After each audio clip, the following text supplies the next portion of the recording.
প্রকৃত ইমানদারের সাথে আল্লাহর একটা সম্পর্ক থাকে, আর প্রকৃত ইমানদার না যে তার সাথে আল্লাহর সম্পর্ক থাকে না, আরেক রকম জিন্দেগি তার। শাহ ওয়ালিউল্লাহ মুহাদ্দিসে দেহলভী রহমতুল্লাহ আলাই হযরত বলতেছে যে প্রকৃত ইমান যার যে, তাকে আল্লাহ তাআলা আলাদা একটা নতুন জীবন দান করেন। সুবহানাল্লাহ। কোরআনে কারীমে এরকম একটা আয়াত আছে, মানে আমিলা সালিহাম মিন যাকারিন আও উনসা ফালানুহইয়ান্নাহু হায়াতান তাইয়্যিবা, যে নেক আমল করবে, পুরুষ হোক আর মহিলা হোক, যে আমলের মধ্যে ডুবে থাকবে, ফালানুহইয়ান্নাহু হায়াতান তাইয়্যিবা, আল্লাহ তাকে একটা আলাদা পবিত্র জীবন দান করেন, যেটা বান্দা আর আল্লাহ শুধু বুঝতে পারে, এটার মজা কেউ ধরতে পারে না।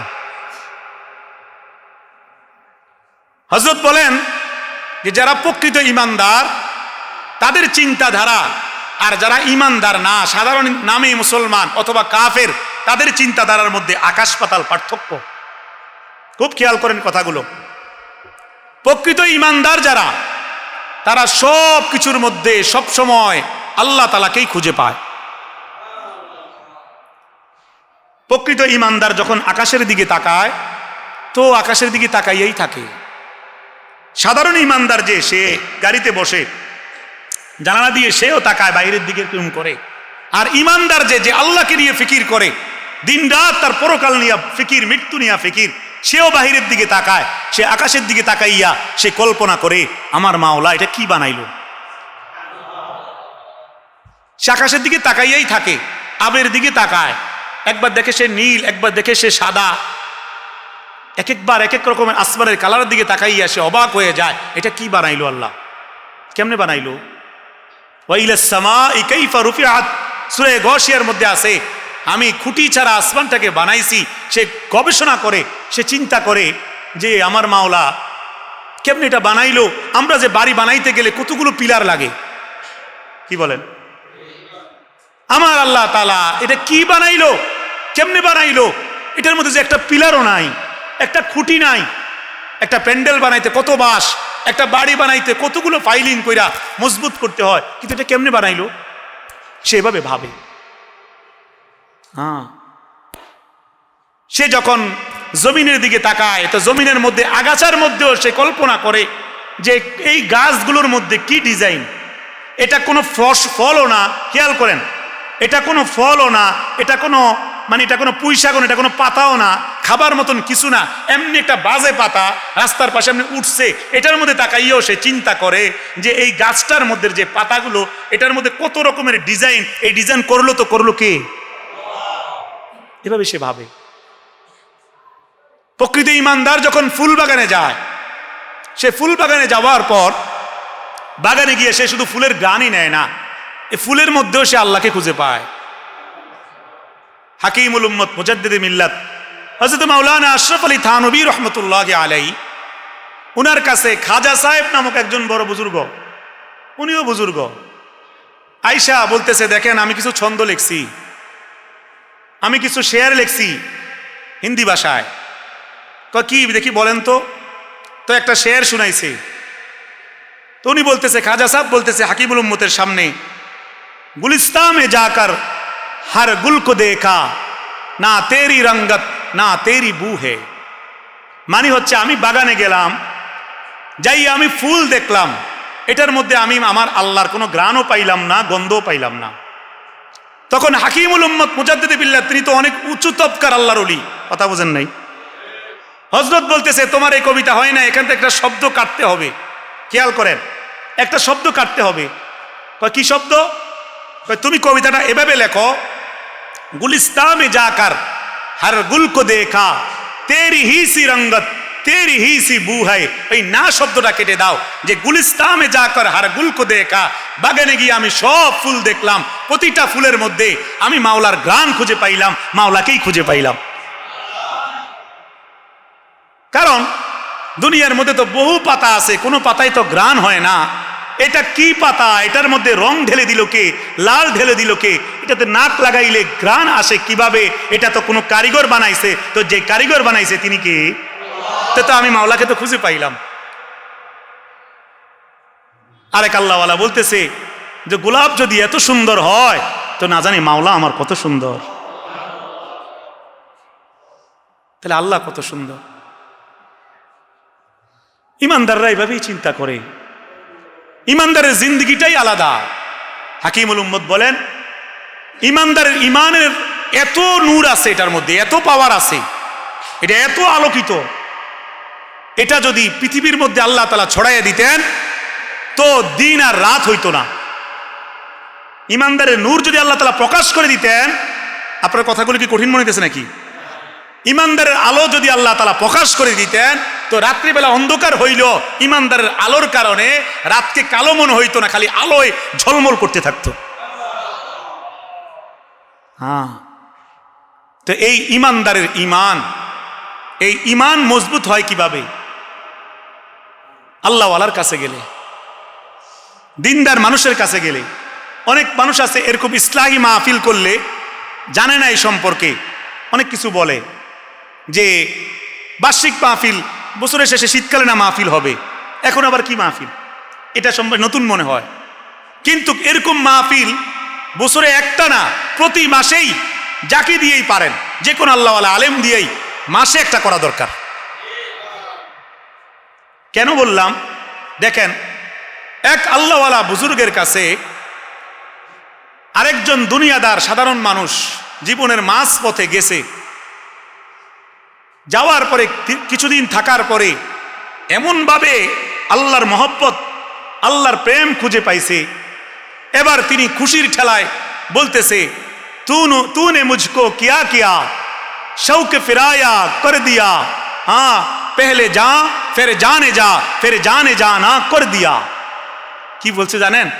যে तूने मुझको क्या किया, তুমি আমারে কি করলা, আমাকে তুমি নতুন জীবন দান করলা, অতঃপর সেই জীবনের মধ্যে আরেকটা জীবন ঢেলে দিলা, এরপরে তুমি আমাকে মাওলার পাগল বানায়া দিলা।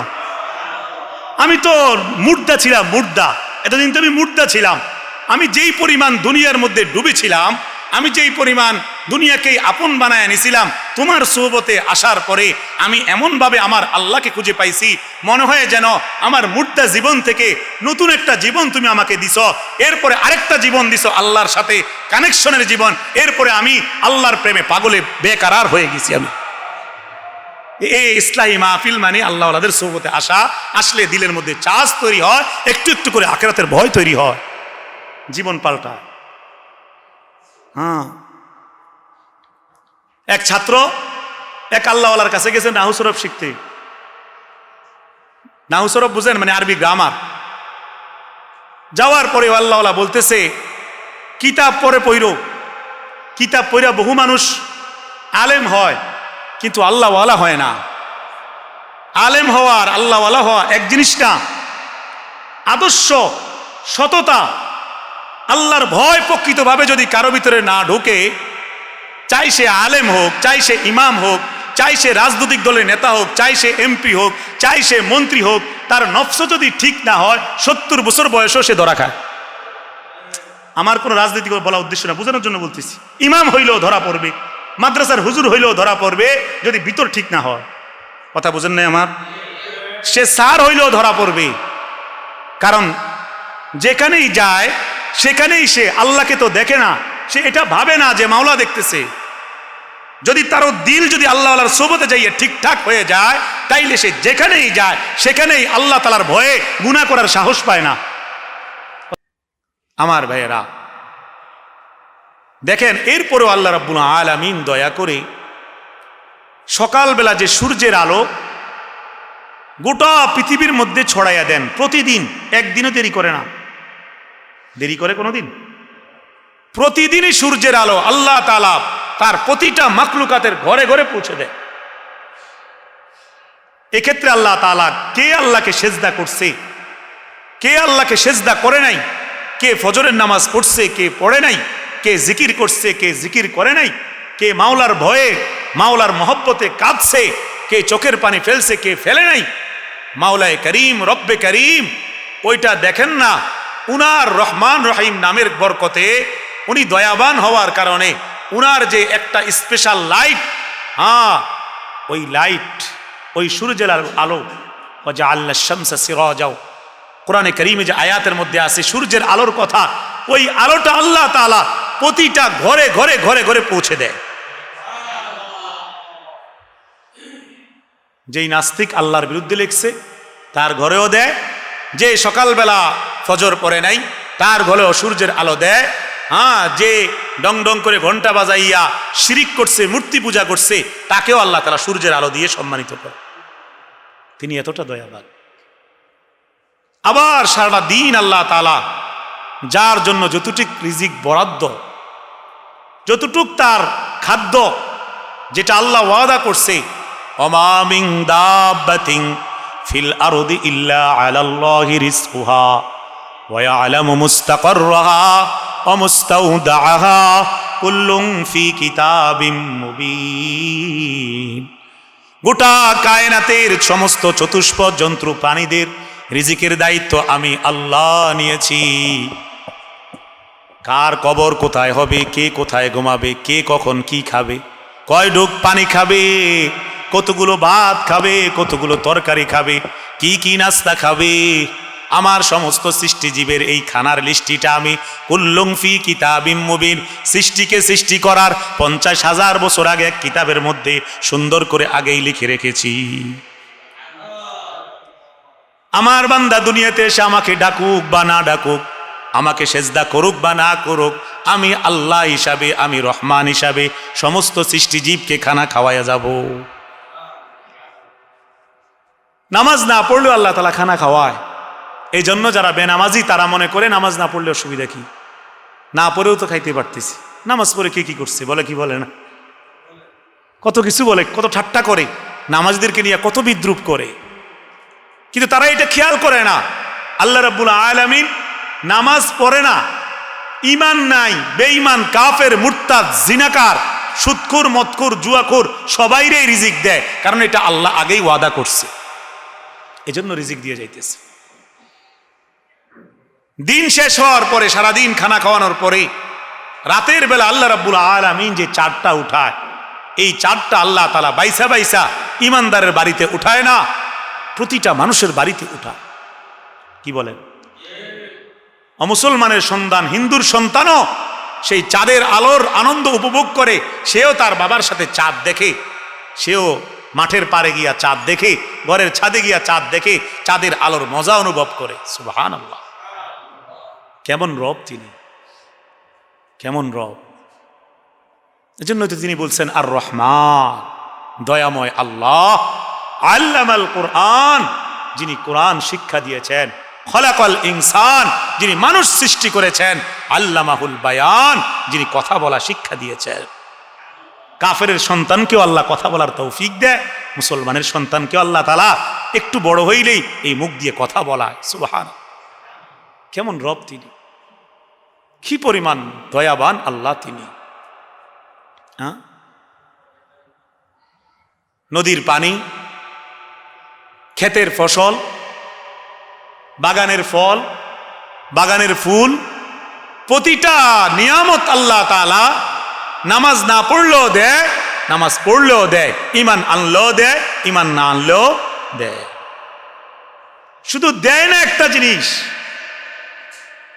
কাফের বেঈমান, মুসলমান ঈমানদারের মধ্যে পার্থক্য, দেয় না একটা জিনিস, সেটা হচ্ছে মাওলার প্রেম, মাওলার মহব্বত, হেদায়েত, দিলের বুঝ, নামাজের তৌফিক, জিকিরের তৌফিক, আল্লাহর সাথে একটা সম্পর্ক, কানেকশন। এটা সবাইকে দেয় না, যাকে জান্নাত দিবে তাকে দেয়। আর যে পথ হারাইয়া আছে, এদিক সেদিক ঘুরতেছে, বন্ধু বান্ধবের আড্ডায় পড়ে গেছে, মুসলমানের ঘরে হইছে, কিন্তু আল্লাহর দয়া আছে তার উপরে, তাকে আল্লাহ শেষ পর্যন্ত হেদায়েত দিবে, তাকে শেষ পর্যন্ত জান্নাতে নিবে। একে আস্তে আস্তে আল্লাহ তাআলা একটু একটু করে হৃদয়ের মধ্যে হেদায়েতের বাতি জ্বালায় দেয়, হেদায়েতের নূর জ্বালায় দেয়। তার দিলের মধ্যে আনিসুর রহমান আশরাফির ওয়াজ আল্লাহ ভালো লাগায় দেয়। হ্যাঁ, তার কাছে যেরকম খেলা ভালো লাগে, ওয়াজও ভালো লাগে। কারণটা কি? কারণটা হইল শেষ পর্যন্ত আল্লাহ তাকে কিছু একটা দিতে চায়, কিছু একটা দিতে চায়, পুরস্কার দিতে চায়। এজন্য তাকে শুধুই গুনায় ডুবায় রাখে না, কিছু নেক আমলের দিকে ঝুঁকায় দেয়। একটু একটু করে শুনতে শুনতে একটা সময় গিয়া তার আখলাক, চরিত্র, কথা বলা, চলাফেরা, নামাজ রোজা ঠিক হয়ে যায়। আল্লাহ তাআলা কোরআনে বলেছেন, ইয়াহদিল্লাহু মান ইয়াশা, আমি আল্লাহ যাকে চাই তাকে হেদায়েত দেই। যাকে চাই পৃথিবীর কেউ তাকে হেদায়েত দিতে পারবে না। পারবে? হযরত ইব্রাহিম আলাইহিস সালাতু ওয়াস সালামের আব্বা আযর কি পরিমাণ চেষ্টা করছেন। ইব্রাহিম আলাইহিস সালাম ওনার আব্বাকে ঈমান আনানোর জন্য পারছে? নবী হয়ে নবীর বাবাকে ঈমান আনাইতে পারে নাই। বুঝা গেল হেদায়েত কার হাতে? হেদায়েতের চাবি কার হাতে? আমার মাওলার হাতে। তিনি ছাড়া কেউ কাউকে হেদায়েত দিতে পারবে না। এমনও মাদ্রাসার তালেব ইলম আমরা দেখছি, ক্লাসে প্রত্যেক ক্লাসেই ভালো ছাত্র, রোল নাম্বার 1। আবার এমন ছাত্র দেখছি প্রত্যেক ক্লাসে রোল নাম্বার খারাপ হয়, পরীক্ষায় ফেল করে, হুজুররা কত তিরস্কার করে, কোনো রকম গড়াইয়া ক্লাসগুলো শেষ করে। মেধাবী ছাত্রটা খুব মেধাবী, প্রত্যেক ক্লাসে রোল নাম্বার 1, হঠাৎ করে 5-6 বছর লেখাপড়া করার পরে ভিতরে অহংকার, দেমাগ, দুষ্ট বন্ধুর সাথে বিশছে, লেখাপড়া বন্ধ করে দিয়া এবার নষ্ট হয়ে গেছে। কি বলেন? হয় না এরকম? একবারে দুর্বল ছাত্র, কিন্তু সে ভদ্র, নামাজি, আল্লাহর কাছে গোপনে গোপনে কান্দে, আল্লাহ আমাকে তৌফিক দেন এলেমের। আল্লাহ এলেম খুব বেশি দেয় না, কিন্তু আল্লাহ তালা তাকে মসজিদে, মাদ্রাসায়, দিনই কাজে, নামাজ রোজায় ফালায়া রাখে। দেখেন আল্লাহ তালা একজনকে ব্রেন দিছিল, কিন্তু ব্রেন দেওয়ার পরে সেখানে হেদায়েত আসে নাই। আরেকজনকে ব্রেন দেয় নাই, কিন্তু হেদায়েতের বাতি ঢেলে দিয়েছে। সে আস্তে আস্তে করে জান্নাতের পথেই আছে। দুনিয়ায় টাকা পাই নাই, কিন্তু হেদায়েত পাইছে। হেদায়েত পাইয়া শেষ পর্যন্ত যেটা আসল জায়গা, জান্নাতের রাস্তা খুঁজে পাইছে। শেষ পর্যন্ত সে জান্নাতের বাগানে ঘুরতে থাকবে। এজন্য আমার ভাই, আল্লাহ যাকে চায় তাকেই শুধুমাত্র দ্বীনের বুঝতান করে, যে হাদিসটা পড়লাম, আল্লাহ যাকে চায় তাকে দিয়েই নামাজ পড়ায়।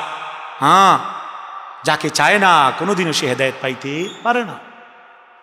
আমি কিন্তু মূল আলোচনা এখনো শুরু করি নাই, ভূমিকা হিসেবে কথাগুলো বলতেছি। আমার ভাই একটু খেয়াল করে দেখেন তো, শুধু ইব্রাহিম আলাইহিস সালাম না, হযরত নূহ আলাইহিস সালামের একটা সন্তান কেনান, নূহ আলাইহিস সালাম কত চেষ্টা করছে, ঈমান আনাইতে পারছে? যখন আসমান থেকে গজব নাজিল হয়েছে, বৃষ্টি আসছে, তুফান আসছে, মাটির নিচ থেকেও পানি, উপর থেকেও পানি, গোটা এলাকা ডুবে যাইতেছে, ভেসে যাইতেছে। নূহ আলাইহিস সালাম যে কয়জন অনুসারী হয়েছে তাদেরকে নিয়ে নৌকায় উঠছে। ছেলেটা পাহাড়ের উপর চলে গেছে। নূহ আলাইহিস সালাম অনেকবার ডাকছে, বাবা তুই আয়, কিন্তু আনতে পারে নাই। আর কিচ্ছু উপায় না পাইয়া নূহ আলাইহিস সালাম এবার আল্লাহর কাছে দোয়া করা শুরু করছে, মাওলাই করিম আমার সন্তানটাকে ফিরাইয়া দেন না। আল্লাহ বলল, এ নূহ থামো, তোমার দোয়া বন্ধ করো। আমি যাকে চাই না তুমি তাকে হেদায়েতে আনতে পারবে না। বেশি দোয়া করলে, বেশি ফারাফারি করলে তুমি নূহের নবুয়ত আমি কেটে দিব, সাবধান। আল্লাহ, নবী চেষ্টা করেও ছেলেকে হেদায়েতে আনতে পারে নাই। নবী চেষ্টা করে বাবাকে হেদায়েতে আনতে পারে নাই। আল্লাহর হাবিব সাল্লাল্লাহু আলাইহি সাল্লাম, আমাদের নবীজি মুহাম্মদুর রাসূলুল্লাহ, পড়েন না সাল্লাল্লাহু আলাইহি সাল্লাম, আমাদের নবীজি কত চেষ্টা করছে। চাচা আবু তালেব কি মহব্বতের ছিল, কি কষ্টটা নিয়ে করছে। মক্কার কাফের বেঈমানরা উনার কারণে নবীজির সাথে পুরাপুরি ভাবে সংঘর্ষে লিপ্ত হইতে পারে নাই। উনি পাহারা দিয়ে রাখতো, একসাথে হাতে ধইরা ভাতিজাকে ছোটবেলায় ওই সিরিয়ায় ব্যবসায় লয়ে গেছে, সবসময় পাহারা দিয়ে রাখতো যিনি। কাফেররা যখন সামাজিকভাবে মুসলমানদেরকে বয়কট করছে, মক্কায় মুসলমানরা থাকার কোনো জায়গা নাই, শিয়াবে আবি তালিব মানে আবু তালেবের ভাঙ্গা একটা বাড়ির মধ্যে নবীজি সহ মুসলমানরা আশ্রয় নিছে। এত উপকার করলো আবু তালেব, নবীজির চাচা, নবীজি যাকে ভালোবাসতেন, নবীজিকেও যিনি ভালোবাসতেন, মৃত্যুর আগ পর্যন্ত নবীজিকে যিনি ভালোবাসতেন, সেই চাচাকে আল্লাহ রাসূল বারবার বলছে কালিমার কথা, ইমানের কথা, তাওহীদের কথা। ইমানটা আনার তৌফিক হয় নাই। মৃত্যুর সময়টাতে আল্লাহ রাসূল কানে কানে বললেন, চাচা আমার কানে কানে কালিমা পড়েন না, লা ইলাহা ইল্লাল্লাহু মুহাম্মাদুর রাসূলুল্লাহ পড়তে চাইছিলেন। সঙ্গী সাথী কতগুলো আয়েশা বলতেছে, সারা জীবন যে আদর্শে ছিলেন, এখন শেষ টাইমে ভাতিজার কাছে হার মানবেন, বংশের মধ্যে চুনকালি মাখবেন, এই কথা বলে বিগড়াইয়া দিছে। হেদায়েত নাই। নবীজি খুব কাঁদতেছে, খুব দোয়া করছে, আল্লাহ চায় নাই, হেদায়েত হয় নাই। আল্লাহ কোরআনে কারীমে আয়াত নাজিল করে দিলেন, ইন্নাকা লা তাহদি মান আহবাবতা ওয়ালাকিন্নাল্লাহা ইয়াহদি মান ইয়াশা ওয়া হুয়া আ'লামু বিল মুহতাদিন। আপনি যাকে ভালোবাসেন আপনি চাইলে সে হেদায়েত পাবে তা হবে না, আমি আল্লাহ চাইতে হবে। হেদায়েত কে কে পাবে এটা আমি মানুষ সৃষ্টি করার আগে আমি এটা লিখে রাখছি। রুহের জগতে যখন মানুষ ছিল আমি দুই ভাগ করে ফেলছি, কালো রুহু আর সাদা রুহু দুই ভাগ ছিল। সুবহানাল্লাহ। যারা সাদা রুহু যতই এদিক সেদিক ঘোরাফেরা করুক, যতই নষ্ট হয়ে যাক, মৃত্যুর আগে হলেও আল্লাহ ধরে এনে ইমানওয়ালা কালিমাওয়ালা বানায়া দিবে। আর যার কপালে হেদায়েত নাই সে মৃত্যুর আগের দিনও হইতে পারে নষ্ট হইয়া ইমান হারাইয়া ধ্বংস হয়ে যাবে।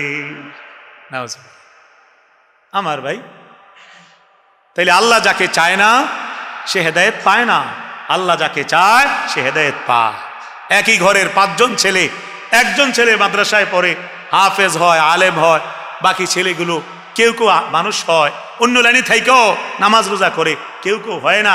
ওই একজন যে আল্লাহর পথে আইসা যায় এটা আল্লাহর ইচ্ছা। কার ইচ্ছা? ব্যক্তির কোনো ক্রেডিট না। আল্লাহ আলাদাভাবে বাছাই করছে 5 জনের থেকে একজনকে আমি আমার কোরআনের জ্ঞান দান করি। মক্কার একজন কাফের বড় লিডার, নাম হচ্ছে উকবা ইবনে আবি মুআইত। কি নাম বললাম বলেন? উকবা ইবনে আবি মুআইত। উকবা সংক্ষেপে এটাই মনে রাখেন। নবীজিকে একবার একটা অনুষ্ঠানে দাওয়াত দিছেন, বড় একটা অনুষ্ঠান, মক্কার সবাইকে, গণ্যমান্য সবাইকে সে দাওয়াত দিছে। তো তৎকালীন সময়ে মানুষ খারাপ হইল, ভিতরে কুদুর বুঝ জ্ঞান ছিল। ওই কয় যে বলে চোর হইল ইমানদার, দুষ্টামি করে মানুষ কয় না। তো তারা সম্মানী লোকের সম্মান বুঝতো। উকবা ইবনে আবি মুআইত যেহেতু আল্লাহ রাসূল একটা ধর্মের প্রধান সম্মানী লোক, কুরাইশ বংশের লোক, আব্দুল মুত্তালিবের নাতি, আব্দুল্লাহর ছেলে, আবু তালেবের ভাতিজা, বড় একটা বংশ না, ওই হিসাবে সম্মান করে দাওয়াত দিছে। নবীজির কাছে যখন দাওয়াতটা নিয়ে গেছে, আল্লাহর হাবিব সাল্লাল্লাহু আলাইহি সাল্লাম বললেন, উকবা আমি তোমার দাওয়াত কবুল করতে পারি এক শর্তে। শর্তটা কি? তুমি মুসলমান হইতে হবে কালিমা পড়া, নাইলে তোমার দাওয়াত আমি যাইতে পারতাম না। তখন উকবা কইল, মুসলমান হলে দাওয়াতে আসবেন? ঠিক আছে যান, আমি মুসলমান হব। আল্লাহ রাসূলের হাতে হাত রেখে কালিমা পড়ে সে মুসলমান হইছে। খেয়াল করে দেখেন বিষয়টা।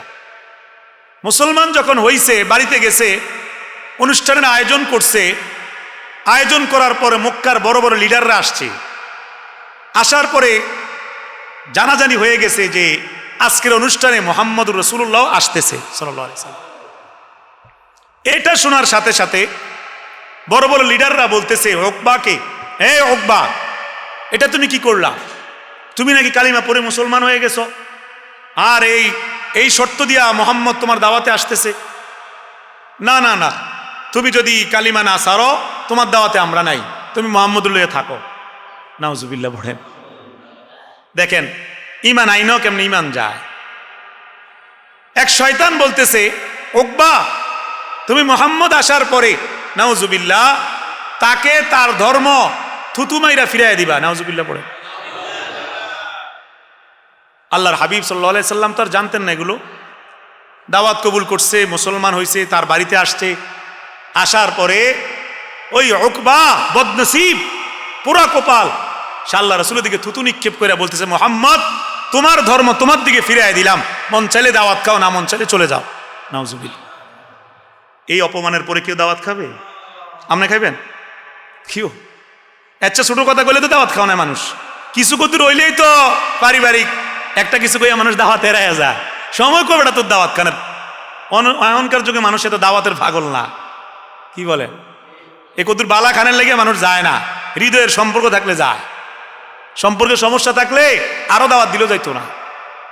এখনকার মানুষ হিসাব করে, আমার ফুতের বিয়ের যে দাওয়াত দিছিলাম আইছিল নি, এখন যে তার মায়ের বিয়ের দাওয়াত দিছে, আমার ফুতের বিয়েতে আইছিল নি, যদি আইয়ে তেলে যাইয়াম, না আইলে যায় না, এরাইয়া যায়। বাস্তব না বাস্তব? যাই হোক, প্রসঙ্গে কথাটা বললাম। তো আল্লাহ রাসূলকে এভাবে অপমান করার পরে আল্লাহ রাসূল মন খারাপ করে চলে যাইতেছে, মন খারাপ করে ফেলছে যে হারে ইমান আনলো, পুরা কপাল, ইমানটা হাতছাড়া করলো।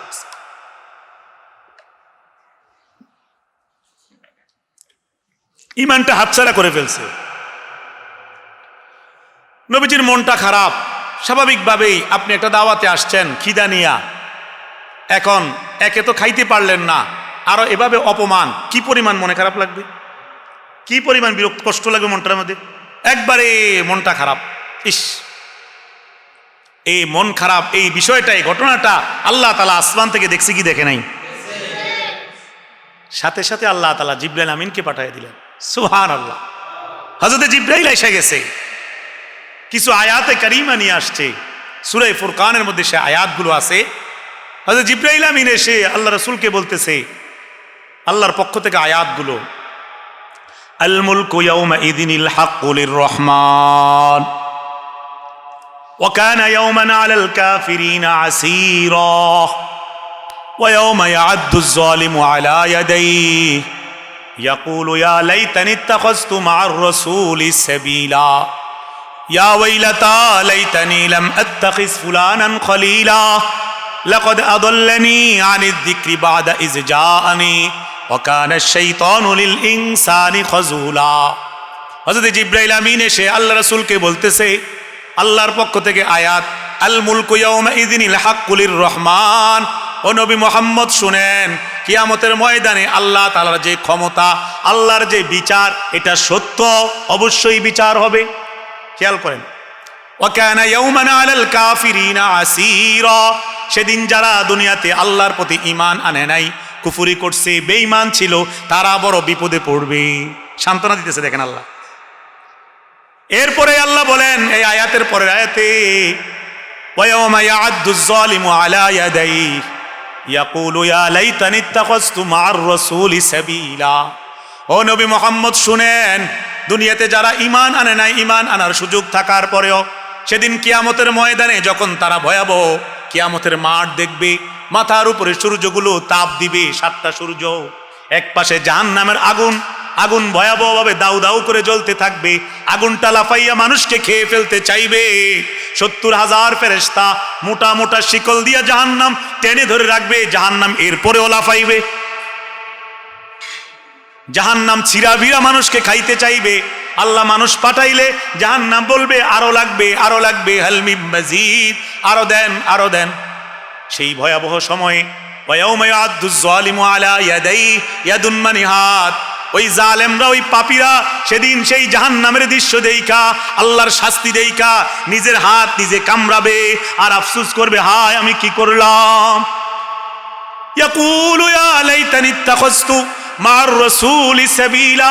সে কেঁদে কেঁদে বলবে, আরে দুনিয়ায় থাকা অবস্থায় আমি যদি রাসূলের অনুসরণ করতাম কত ভালো ছিল, কেন মানলাম না রাসূলকে, কেন ভুল করলাম। ইয়া ওয়াইলাতা লাইতানি লাম আত্তাখিজ ফুলানান খলীলা।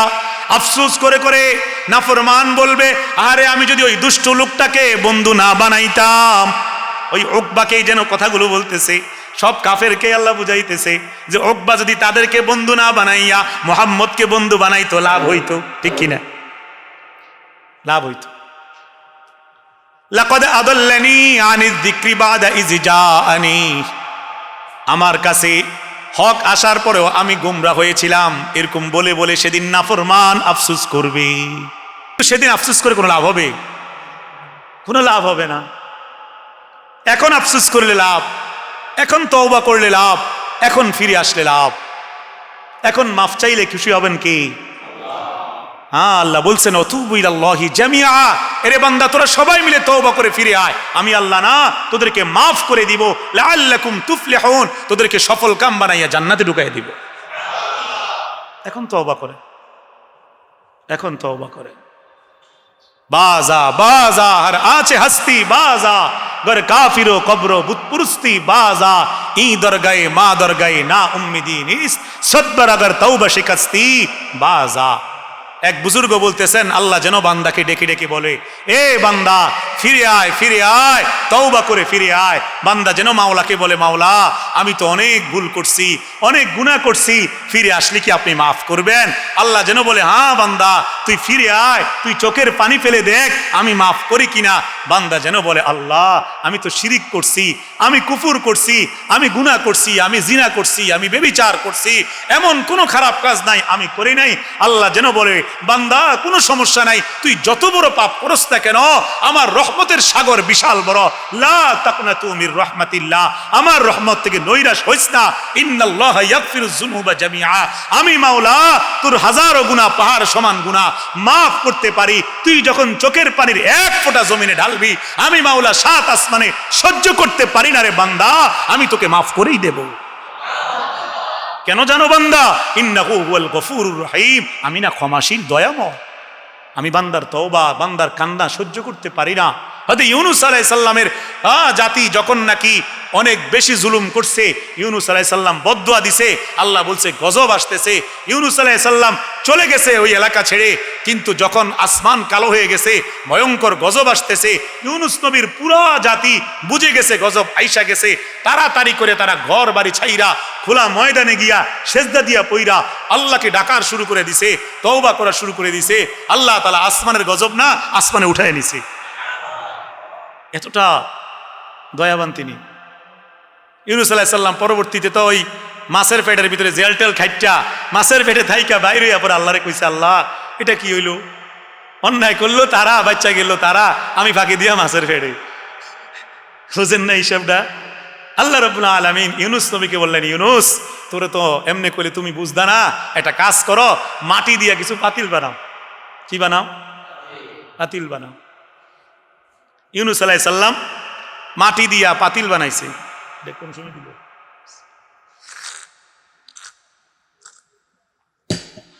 মাটি দিয়া পাতিল বানাইছে সুন্দর করে, এগুলোকে রোদে শুকাইছে, পাতিল শক্ত হইছে। তো আল্লাহ তাআলা ইউনুস আলাইহিস সালাম জিজ্ঞাসা করলো, আল্লাহ এবার কি করতাম, কি বুঝাইতেছেন? আল্লাহ রাব্বুল আলামিন বললেন, ইউনুস একটা লাঠি নাও, লাঠি। কি নাও? লাঠি নাও। ইউনুস আলাইহিস সালাম লাঠি নিছে। আল্লাহ তাআলা বলতেছে, ইউনুস যে মাটির পাতিলগুলো বানাইছো এগুলো সব বাইরে ভেঙে ফেলো তো। ইউনুস আলাইহিস সালাম একটু উনাফানা শুরু করছে যে, আল্লাহ এত কষ্ট করে বানাইলাম পাতিল, এখন আপনি আবার বলতেছেন ভাঙ্গা ফেলার জন্য, এটা কেমন না? এত সুন্দর পাতিলগুলো বানাইলাম, ভাঙতাম কেন? আল্লাহ রাব্বুল আলামিন তখন বললেন, ও ইউনুস তুমি মাত্র 2-1 দিন লাগাইয়া মাটির পাতিল বানাইছ, এই মাটির পাতিল তোমার কাছে ভাঙতে কষ্ট হইতেছে, অথচ আমি মানুষ নামক যে সৃষ্টিজীব, এটাকে পিতামাতার মাধ্যমে মায়ের রেহেমের ভিতরে মানুষটাকে আমি 10 মাস লাগাইয়া একটু একটু করে বানাইছি। একদিন আমি রক্তপিণ্ড দিছি মায়ের রেহেমের মধ্যে, ফালিয়ানজুরিল ইনসানু মিম্মা খুলিকা মিম্মা ইন দাফিক, সূরা তারিক পড়ে দেখেন কেমনে আল্লাহ মানুষ বানাইলেন। আপনি সূরা মুমিনুন পড়ে দেখেন, সুম্মা খলাকনান নুতফাতা আলাকা ফাখলাকনাল আলাকা, আয়াতের অর্থ পড়ে দেখেন। আল্লাহ বলতেছেন যেন আমি কত কষ্ট করে মানুষ বানাইলাম, মানে আল্লাহর কষ্ট হয় না, বুঝাইতেছে আল্লাহ তাআলা, আমি একটু একটু করে মানুষটাকে বানাইলাম। পিতার বীর্য থেকে মায়ের রেহেমে গেল, সেখান থেকে একটা রক্তপিণ্ড হইল, কয়েক মাস যাওয়ার পরে সেটার মধ্যে আমি একটা খাঁচা বানাইলাম মানব দেহের, এটার মধ্যে আমি গোশত দিলাম, এটার মধ্যে আমি হাড্ডি দিলাম, চোখ লাগাইলাম একদিন, নাক লাগাইলাম একদিন, কান লাগাইলাম একদিন, একটু একটু করে বড় করলাম। 8 মাস 9 মাস 10 মাস পরে বাচ্চা জন্ম দিলাম। এই বাচ্চাটাকে আমি কত কষ্ট করে বড় করলাম, একটু একটু করে। বাচ্চাটা কান্না ছাড়া আর কোনো ভাষা ছিল না। আমি আল্লাহ রাব্বুল আলামিন একদিন দয়া করে বাচ্চাটার মুখের জবান খুললাম, বাচ্চাটাকে আমি হাঁটার তৌফিক দিলাম, দৌড়ানোর তৌফিক দিলাম, মুখের মধ্যে থেকে একটু একটু করে দাঁত বাহির করলাম। আমি আল্লাহ এত কারিগরি কইরা, এত কষ্ট কইরা, এত সময় লাগাইয়া যেই মানুষটাকে বানাইছি, ও ইউনুস তুমি মাটির পাতিল বানাইয়া ভাঙতে তোমার কাছে কষ্ট হয়, আমি তো মানুষটাকে এতটা সময় নিয়া এত যত্ন কইরা বানাইছি। মানুষ ভুল করছে, কিন্তু মানুষ যখন আমার কাছে দৌড়ে ছুটে আসছে, তওবা করছে, আমি আল্লাহর আরশে আজিমের মানে সহ্য হয় নাই, দোলা লেগে গেছে, আমি আল্লাহ তো মাফ করে দিছি। হ্যাঁ, আল্লাহ মাফ করে দিছে। এই জন্য আমার ভাই, আল্লাহ তাআলার কাছে ফিরে আসেন, তওবা করেন, ঈমান মজবুত করেন। আমি যে আয়াতটা পড়ছি আজকে, ছোট্ট একটা আয়াতে কারিমা পড়ছি সূরা বাকারা থেকে 153 নম্বর আয়াত। ছোট একটা আয়াত, আপনাদের কষ্ট হইতেছে? বিরক্ত লাগে? আমি জানি আমাদের এই দেশের একটা হিসাব হইল ভাইরাল, মানে যাকে সবাই চিনে তার প্রতি একটা আলাদা আকর্ষণ থাকে, ঠিক না? মনে করেন হাসান জামিল, খালেদ সাইফুল্লাহ আইয়ুবী সাহেব, আমার বড় ভাই আনিসুর রহমান আশরাফি, অথবা ধরেন না আরো হাফিজুর রহমান সিদ্দিকী, একদম প্রসিদ্ধ যারা বাংলাদেশে, এরকম লোক কোনো একটা মাহফিল নির্দিষ্টভাবে থাকলে ওই লোক আসা পর্যন্ত অনেক মানুষ বয়ানে বসে না। বাস্তব না বাস্তব?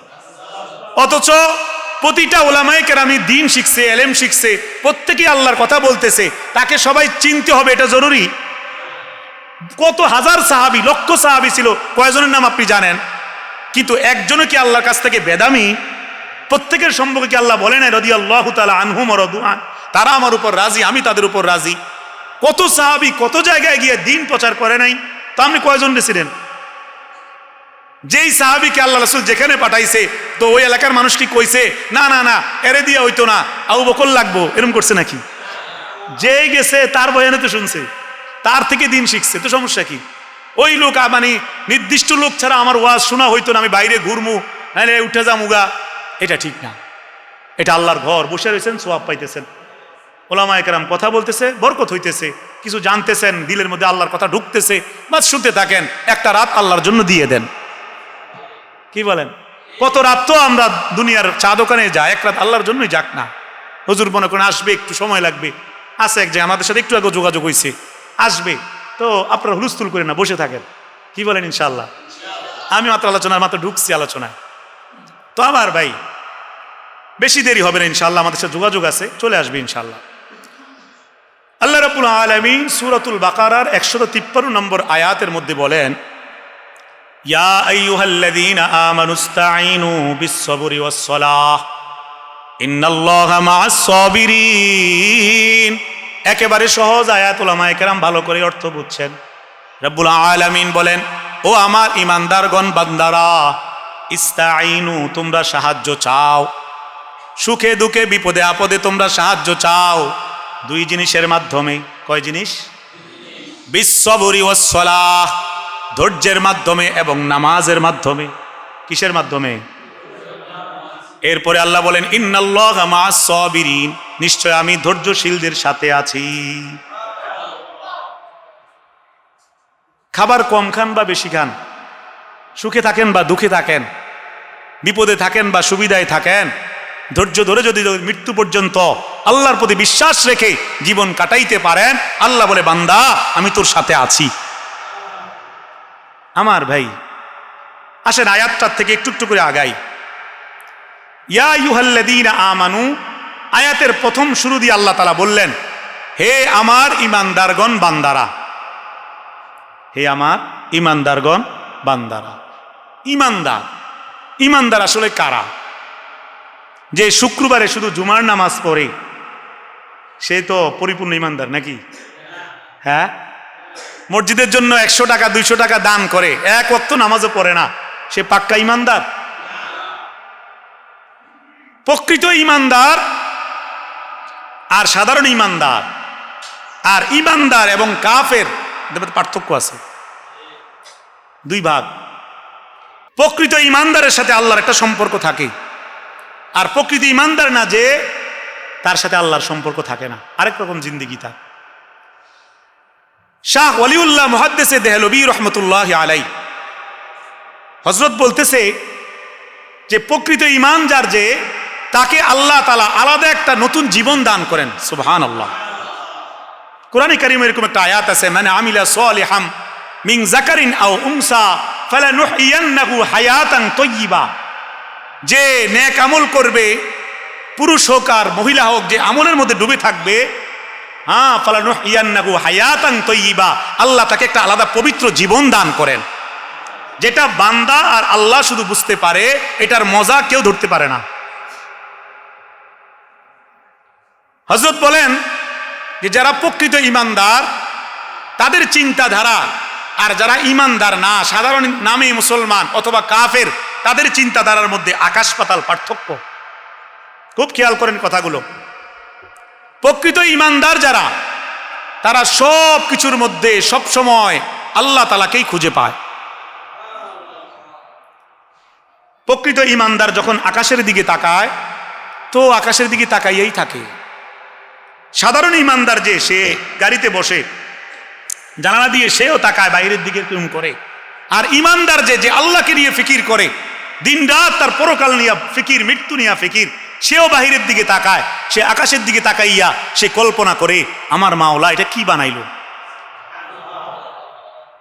সে আকাশের দিকে তাকাইয়াই থাকে, আবের দিকে তাকায়, একবার দেখে সে নীল, একবার দেখে সে সাদা, এক একবার এক এক রকমের আসমানের কালারের দিকে তাকাইয়া সে অবাক হয়ে যায়, এটা কি বানাইলো আল্লাহ, কেমনে বানাইলো।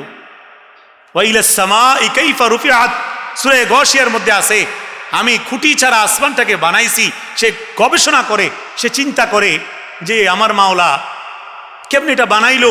আমরা যে বাড়ি বানাইতে গেলে কতগুলো পিলার লাগে, কি বলেন, আমার আল্লাহ তাআলা এটা কি বানাইলো, কেমনে বানাইলো। এটার মধ্যে যে একটা পিলারও নাই, একটা খুঁটি নাই। একটা প্যান্ডেল বানাইতে কত বাঁশ, একটা বাড়ি বানাইতে কতগুলো ফাইলিং কইরা মজবুত করতে হয়, কিন্তু এটা কেমনে বানাইলো, সে এভাবে ভাবে।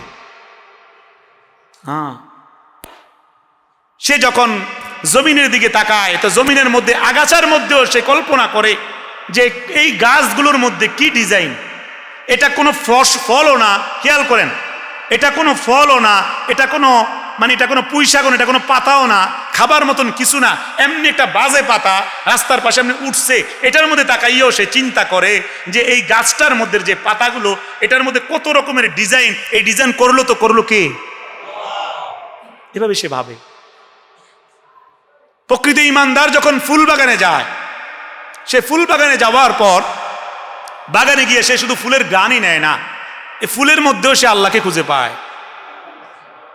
হাকিমুল উম্মত মুজাদ্দিদে মিল্লাত হযরত মাওলানা আশরাফ আলী থানভী রহমতুল্লাহি আলাইহি, উনার কাছে খাজা সাহেব নামক একজন বড় বুজুর্গ, উনিও বুজুর্গ, আয়েশা বলতেছে দেখেন আমি কিছু ছন্দ লিখছি, আমি কিছু শেয়ার লিখছি হিন্দি ভাষায়। কি দেখি বলেন তো একটা শেয়ার শুনাইছে। তো উনি বলতেছে, খাজা সাহেব বলতেছে হাকিমুল উম্মতের সামনে, গুলিস্তান মে যাকর हर गुल को देखा ना तेरी रंगत ना तेरी बू है। মানে হচ্ছে আমি বাগানে গেলাম, যাই আমি ফুল দেখলাম, এটার মধ্যে আমি আমার আল্লাহর কোনো গ্রাণও পাইলাম না, গন্ধও পাইলাম না। তখন হাকিমুল উম্মত মুজাদ্দিদে বিল্লাহ, তিনি তো অনেক উঁচু তবকার আল্লাহর ওলি, কথা বোঝেন নাই। হযরত বলতেছে তোমার এই কবিতা হয় না, এখান থেকে একটা শব্দ কাটতে হবে, খেয়াল করেন, একটা শব্দ কাটতে হবে। কি শব্দ? তুমি কবিতাটা এভাবে লেখো, गुलिस्तान में जाकर हर गुल को देखा तेरी ही सी रंगत तेरी ही सी बू है।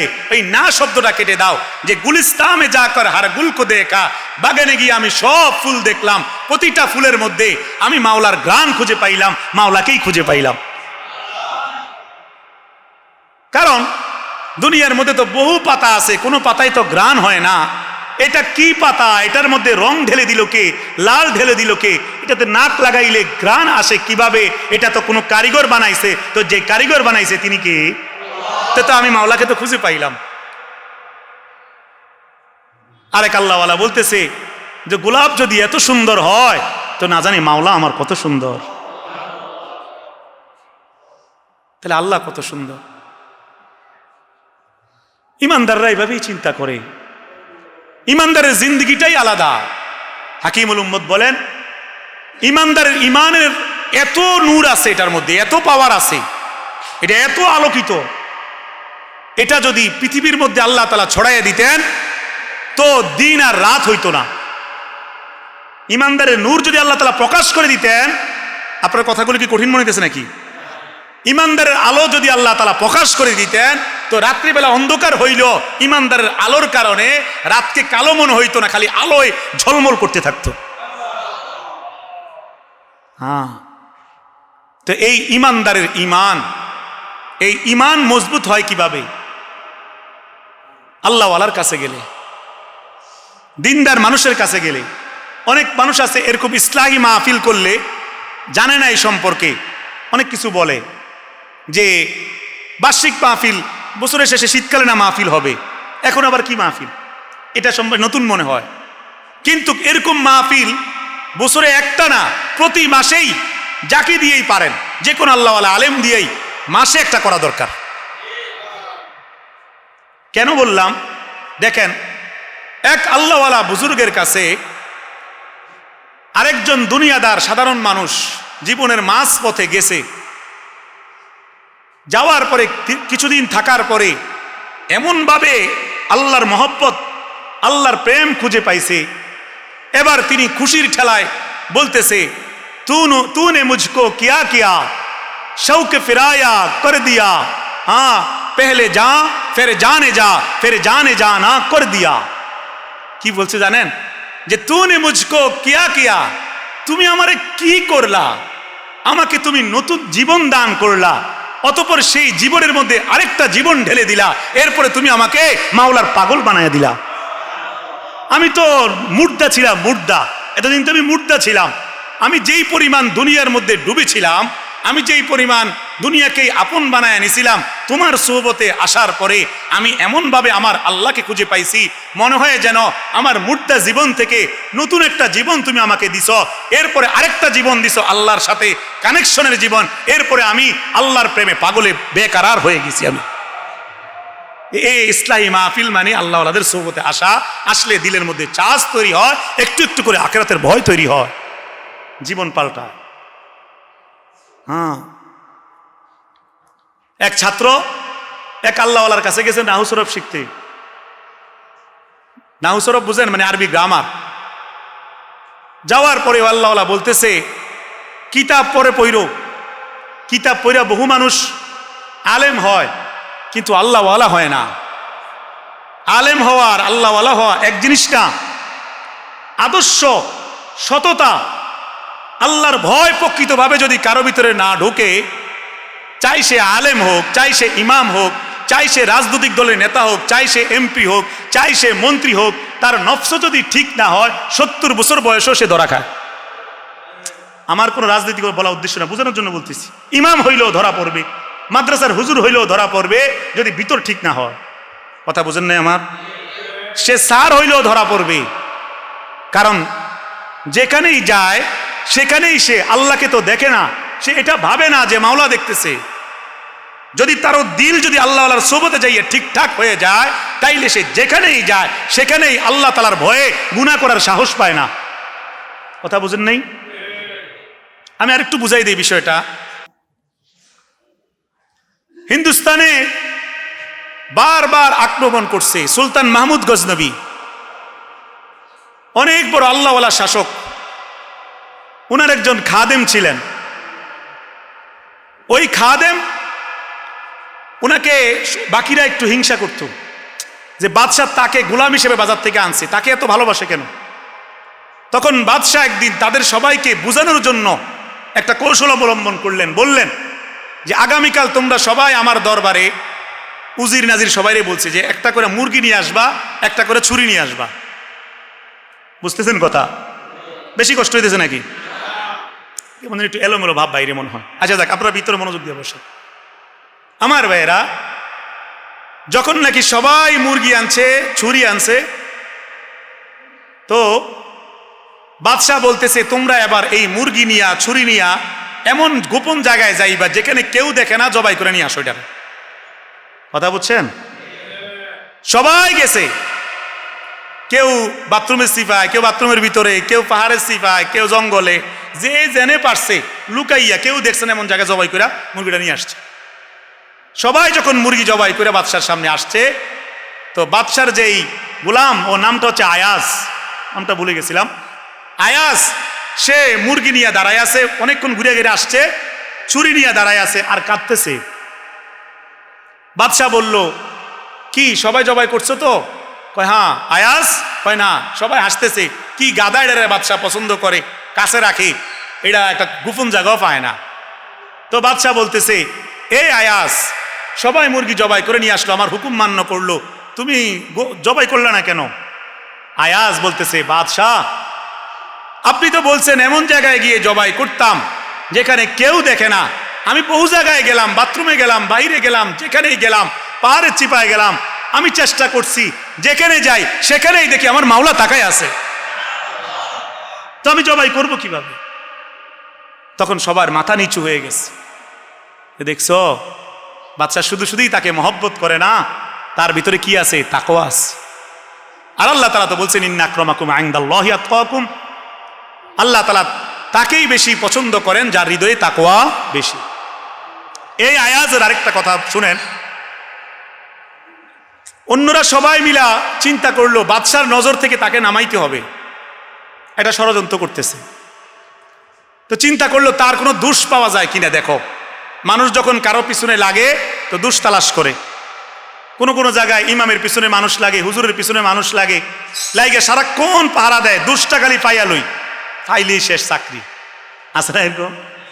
নিজের হাজার দোষ নিজে দেখে না, নিজের মেয়ে বেপর্দা, বিবি বেপর্দা, ছেলে উচ্ছৃঙ্খল, কিচ্ছু দেখে না, হুজুরের পিছনে খালি লাগে থাকে। আছে না নাই?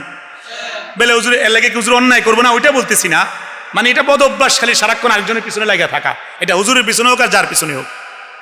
তো আয়াজের পিছনে তারা লাগছে, দিন রাত গোয়েন্দা লাগাইছে, পাহারা দিছে, কোনো দোষ পাওয়া যায়নি।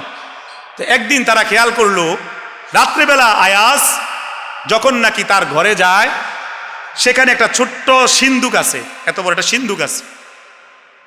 সে সিন্দুকটাকে খুলে কি জানি দেখে আবার তালা মেরে দেয়। এখন তারা সন্দেহ করলো নিশ্চয় বাদশার লগে যেহেতু আসা যাওয়া, বাদশার রুমে যায়, বাদশার লগে চলে, বাদশা বেশি তারে ডাকে খাদেম হিসাবে, নিশ্চয় সে বাদশার ঘর থেকে স্বর্ণ গয়না চুরি করে এই বাক্সের মধ্যে রাখে, রাইখা ওইটা দেখে চেক করে ঠিক আছে নি, আবার তালা মারে। একটা মন্দ ধারণা। কোরআনে কারীমে আছে, ইয়া আইয়ুহাল্লাযীনা আমানু ইজতানিবু কাসীরাম মিনাজ-যন্নি ইন্না বা'দাজ-যন্নি ইসমুন। আল্লাহ তাআলাও বলছে যে মানুষ অধিক পরিমাণে আরেকজনের উপর মন্দ ধারণা করে, এটা একটা পাপ কাজ, হুদাহুদি সন্দেহ করা। কথা বুঝছেন? আলহামদুলিল্লাহ। খেয়াল করেন, আয়াজ এই কাজটা তারা দেখার পরে বাদশার কাছে তারা খুব খুশি, বিচার দিছে যে বাদশাহ আপনি কারে মহব্বত করেন? নাউজুবিল্লাহ, সে তো একটা চোর। কি চুরি করে? প্রত্যেক দিন সে রাত্রেবেলা ঘুমানোর আগে দিয়া একটা বাক্স খুলে ওইটার মধ্যে কি যেন দেখে আবার তালা মারে, স্বর্ণ গয়না ওইখানে লুকায়। নিশ্চিত আপনি তারা ডাইকা নিয়ে আসেন। বাদশাহ কয় কি, তার এত মহব্বত করলাম। আমার ভাই আয়াজ এদিকে আসো। বাদশাহ ডাক দিছে, আয়াজ তো কিছুই জানে না। কয় তোমার নামে অভিযোগ, তুমি নাকি গোপনে কিছু লুকাইয়া রাখো। কয় কে বলছে? কয় শুনছি, আমি খবর আসছে। কয় তোমার যে সিন্দুকটা তোমার ঘরে, এটা এখন আনা হবে, দেখা যাক এটার মধ্যে কি আছে। তো লোক দিয়ে ওইটা আনাইছে, আয়াজ দাঁড়ায় রয়েছে, দরবারে সবাই বসা। তো আয়াজ চাবি দিছে, তালার চাবি হের থাকে যে, তো চাবি দিয়া তালা খুলছে। যখন নাকি ট্রাঙ্কটা খুলছে, বাক্সটা খুলছে, সিন্দুকটা, দেখা গেল এটার ভিতরে কোনো স্বর্ণ গয়না বলতে কিছুই নাই, ময়লা সিরা, এক সেট জামা কাপড়, ময়লা টয়লা লাগা। সবাই অবাক, কি ঘটনা কি? এটা আবার এটা দেখার কি হইল? প্রত্যেক দিন সে এটা কি দেখে। তখন বাদশাহ বলল, আয়াজ তুমি প্রতিদিন এটার মধ্যে কি দেখো? এটার মধ্যে কি? আমরা তো ভাবছিলাম সবাই বলতেছে তুমি স্বর্ণ গয়না লুকায় রাখো। তখন আয়াজ বলতেছে, বাদশাহ আপনি ভালো করে দেখেন তো পোশাকগুলো চিনেন কিনা। বাদশাহ কয় একটু চিনা চিনা মনে হয়। আয়াজ বলতেছে, বাদশাহ আজ থেকে 10 বছর আগে যখন নাকি বাজার থেকে আপনি আমাকে গোলাম হিসাবে ক্রয় করছিলেন, সেদিন আমার গায়ের মধ্যে এই পোশাকগুলো ছিল। তো কয় তাইলে এটা এখানে যত্ন করে রাইখা দেখার কি হইল? আয়াজ বলতেছে, আমি প্রত্যেক দিন রাত্রেবেলা একবার তাকাইয়া দেখি আর নিজেকে, নিজের নফসকে বুঝাই যে আয়াজ তুই কিন্তু গোলাম ছিলি, কখনো ভুল করবি না। কথা বুঝতেছেন? এই জন্য আমি যেন নিজেকে কখনো অহংকারী না ভাবি, বাদশার কাছের লোক, এটা যেন দিলে না আসে, আমি মূলত কি ছিলাম ওইটা যাইয়া যায় দেখি। এবার সবাই ধরা, আয় হা এটা কি? আর তারাই পিছনে লাগার সুযোগ পায় নাই। তো আমার ভাই কোন দিকে থেকে কোন দিকে কথা চলে গেল। ইমানদার যে হয় সে এরকমই হয়, ইমানদার আল্লাহওয়ালা হয়, ইমানদারের দিল আরেক রকম থাকে। তো আল্লাহ রাব্বুল আলামিন যে বললেন, ইয়া আইয়ুহাল্লাযীনা আমানুস্তাঈনু, ও আমার ইমানদারগণ বান্দা, ইস্তাঈনু তোমরা সাহায্য চাও, এখানে যে ইমানদার বলছে, ইমানদার কেমন হওয়া দরকার এতক্ষণ এটা একটু বুঝাইলাম। আমাদের যে সমাজের বাচ্চাদের যে ইমানের হালাত, ছেলেদের যে ইমানের হালাত, এটা কিরকম জানেন? ডেকচির নিচের একেবারে শেষ, মানে ঝুল কদ্দুর আছে না, এই অবস্থায় আছে। এক ফোঁটা আল্লাহকে নিয়ে কোনো টেনশন নেই, মৃত্যু নিয়ে কোনো টেনশন নেই, গান শুনে কোনো ভয় হয় না, বুঝেন নাই কথা? নারী দেখে কোনো ভয় তৈরি হয় না, আফসুসও হয় না, জিনা করে কোনো ভয় তৈরি হয় না, হাই স্কুলের সামনে গিয়ে ইফটিজিং করে নারীর পিছনে কোনো অনুভূতি হয় না। নারীরা এখন একেবারে ওপেন গেঞ্জি পড়তেছে, ওড়না নাই, বেপর্দা চলতেছে, সাংবাদিকের সামনে সাক্ষাৎকার দিতেছে, রাতের 2টা 3টা বাজে ছেলেদের সাথে একসাথে বৈশা বড় পর্দার সামনে বৈশা খেলা দেখতেছে, ছেলের কাঁধে উঠে যাইতেছে, কোনো লজ্জা নাই, অনুভূতি নাই। এগুলি কি ইমান? এগুলি কি ইমানদারের আলামত? এটা কি ধরনের ইমানদার? এগুলি ইমানদার না। এটা হলো ওই যেটা বললাম, ডেকচার নিচে শুধু ওই শুক্রবারে রুসুব হিসাবে একটা 29-এ আইসা হাজিরা দিয়া 2টা সেজদা দিয়া দৌড় মারা। জিলাপির সম্ভাবনা হইলে বসে, জিলাপির সম্ভাবনা না থাকলে আবার সালাম ফেরানোর আগে দৌড়। আর যদি কোনোদিন হুজুর যদি একটা 30-এর জায়গাতে একটা 35-এর দিকে যায়, খালি গরিব দিকে এমনি চায়, আরে হুজুর কিতাও শেষ হয় না কা, কি বলেন? কিন্তু এই ছেলেটাই রাতের 2টা বাজে, 1টা বাজে, 3টা বাজে খেলা দেখতে বসছে। সে নিয়ত করে বসছিল খেলাটা হবে 90 মিনিট, 90 মিনিটের পরে আরো 20 মিনিট, আরো 20 মিনিট, আরো 20 মিনিট যায়, তার কোনো অসুবিধা নাই, সে হ্যাঁ তখন করতে পারে না, কি বলেন? তখন কোনো বিরক্তি নাই। 1টা 30-এ জুমার নামাজ পড়া এটা ফরজ না? ওলামায়ে কেরাম এখানে আছে, কি বলেন হুজুররা? 1টা 30-এ জুমা পড়তেই হবে, না পড়লে জুমা হবে না, এমন বিধান। আল্লাহর কথা বলতে গিয়ে একটু দেরি হয়ে গেলে অসুবিধা রাখি, হুজুর আমরা না কইছি টাইম মতন নামাজ পড়াইতেন, কেন ছেলেদেরকে বলতে পারেন না কিরে টাইম মতো ঘুমাস না কা, এত রাত কি কিসের খেলা, ঠিক মতন ঘুমাইয়া ফজর পড়বি এটা বলতে পারেন না, খালি হুজুরের লগে টাইট দেন, আল্লাহর কথা বলতে দেন না। হ্যাঁ, বড়ই আফসোস, সমাজ কোন দিকে যাইতেছে, আমাদের সমাজের অবস্থা কোন দিকে যাইতেছে, বড়ই আফসোস। এজন্য আমার ভাই, ইমানটাকে একটু ঠিক করেন, একটু আল্লাহর সাথে সম্পর্ক মজবুত করেন, সম্পর্ককে শক্ত করেন, দেখবেন মজা পাবেন, জিকির করে মজা পাবেন, নামাজ পড়া মজা পাবেন। হ্যাঁ, আল্লাহর পথে চলে মজা আছে। যারা ফজরের নামাজ পড়ে মসজিদে, জিজ্ঞাসা করে দেখেন তাদের দিলে মজা হয় কি হয় না। যদি মজা না হইতো তাহলে তারা ফজর পড়ে সোজা বাড়ির দিকে যাইতো গা, ফজর পড়েও বাড়ির যায় না, কতক্ষণ জিকির করে ওয়াল্লাহুল্লাজি পড়ে, এরপরেও যায় না, এরপরে আবার মুনাজাত দেয়, চোখের পানি ফেলে, এরপরে অনেকে যায় না, ইশরাক করে যায়, অথবা কেউ যদি যায়, যাইতে সময় আবার গুনগুন কইরা নবীর গজল গাইতে গাইতে দুরুদ পড়তে পড়তে যায়, মানে দিল আল্লাহর জন্য ছটফট ছটফট করতেছে। সুবহানাল্লাহ, এগুলি ইমানের আলামত।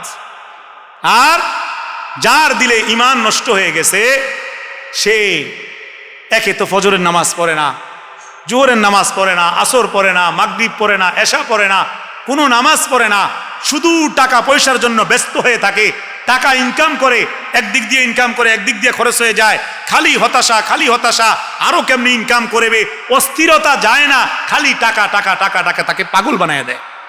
আর যে ইমানদার, যাই কয় টাকা কামায়, আল্লাহ যদ্দুর তার রিজিকে রাখছে, এটার উপরে সে সবর করে। কি বলেন?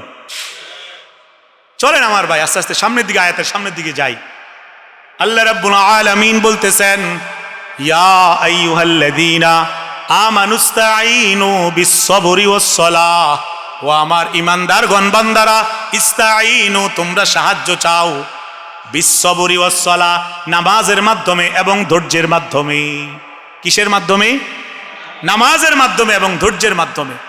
কিন্তু আফসোসের বিষয় হইল, আমাদের সমাজের মানুষ বিপদে পড়লে আল্লাহর কাছে সরাসরি সাহায্য চায় না। আমি জানি এগুলো। শুক্রবার মসজিদে আসে, হুজুরের সাথে দেখা করে, আয়া হুজুর দোয়া করেন বিদেশ যাবো। মেয়েটার বিবাহ হয় না, ছেলেটা বিদেশের লাইন দিছে, বিদেশে ছেলেটা আকামার সমস্যা, নানান সমস্যা নিয়ে সব কিছু হুজুরের কাঁধে উঠায় দেয়, নিজে আল্লাহর কাছে বলে না। বাস্তব না বাস্তব? আমি বর্তমানে যেখানে জুমার নামাজ পড়াই, এটা হচ্ছে আপনার এদিক দিয়ে গিয়া লাকসাম পার হইয়া নাথের পেটুয়ার সাথে ওই পাশে একটা ভাউপুর নামক একটা জায়গা আছে, ওই অঞ্চলের জন্য এটা একটা মানে ভাইরাল, যেটা একদম প্রসিদ্ধ মসজিদ। এটা প্রায় 300 বছরের পুরাতন মসজিদ। এটার মধ্যে এখনো গম্বুজ আছে, ওই 60 গম্বুজ মসজিদ যেরকম এই জাতীয় একটা মানে এটা একটা ওইদিকে নাম করা মসজিদ। ওইটার মধ্যে আপনার অনেক মহিলারাও মানে দোতলার মধ্যে আলাদা সিঁড়ি, আলাদা সিস্টেমে সিএনজি দিয়া গাড়ি রিজার্ভ করে ওইখানে উপরে ওইটা নামাজ পড়ে। মানে মানুষও আসে, নোয়াখালী থেকে বিভিন্ন অঞ্চল থেকে আসে, গাড়ি রিজার্ভ কইরা নিয়ত করে আসে। মসজিদের চারোদিকে দান বাক্সের অভাব নাই, কথা বুঝছেন। এটা প্রসিদ্ধ আছে কি, এটা জিনেদের মসজিদ। কেউ কেউ এটার ভিতরের অংশটা জিনেরা করছে। একসময় এটার মধ্যে নাকি একজন বড় আল্লাহওয়ালা বুজুর্গ ছিল, কথা বুঝছেন। তো এখানে মান্যত করলে উপকার হয়, এরকম একটা কথা প্রসিদ্ধ হয়ে গেছে। যার কারণে জুমার পরে আগে পরে আমার সাথে অনেক মানুষ দেখা করে, আইসায় বিভিন্ন সমস্যা, কথা বুঝেন নাই। তা আমি এই জুমায়ও বলছি, আপনারা আমার কাছে বলেন, আমি দোয়া করি, ঠিক আছে, কিন্তু আপনারা আল্লাহ তাআলার কাছে আপনারাও কম দামি না। আমি যেরকম হুজুর হিসাবে আল্লাহর একজন সৃষ্টি, আপনারাও আল্লাহর সৃষ্টি। আমি যেরকম দোয়া করলে আল্লাহ তাআলা শুনবে, আপনি নিজেও যদি নিজের জন্য একটু দোয়া করেন তাও আল্লাহ তাআলা শুনবে। আল্লাহ তাআলার কাছে সকল বান্দারা সমান। বাবার কাছে যেরকম 5 জন ছেলে হইলে 5 জন ছেলের জন্য সমান মহব্বত, মায়ের কাছে যেরকম ভাবে সবগুলো বাচ্চার জন্য একই রকম আদর। দেখবেন ছেলে যদি মদখুর হয়, হ্যাঁ, ছেলে যদি পাপাচারী হয়, যত অন্যায় করুক, মা ছেলের উপর কোনো কষ্ট সহ্য করতে পারে না। ফাঁসির আসামি ফাঁসির জন্য ঘোষণা হয়ে যায়, কিন্তু মা তখনও আদালতের সামনে ইদানিং দেখছি চিৎকার করে ওঠে, কি যে আমার ছেলে, আমার ছেলে। আরে মার ভিতরে কি আদর। ঠিক আল্লাহ রাব্বুল আলামিনের কাছে প্রতিটা বান্দার জন্য সমান পরিমাণ মহব্বত। আপনি গুনাহগার হইতে পারেন, পাপী হইতে পারেন, নামাজ ঠিক মতো না পড়তে পারেন, আপনার সমস্যাটা আপনি নিজে যদি কয়েকবার আল্লাহর কাছে বলেন, তো আল্লাহ তাআলা আপনার এই বলাটাকে বেশি পছন্দ করবেন। হুজুরের কাছে তো বলবেন, ঠিক আছে, নিজেও বলবেন।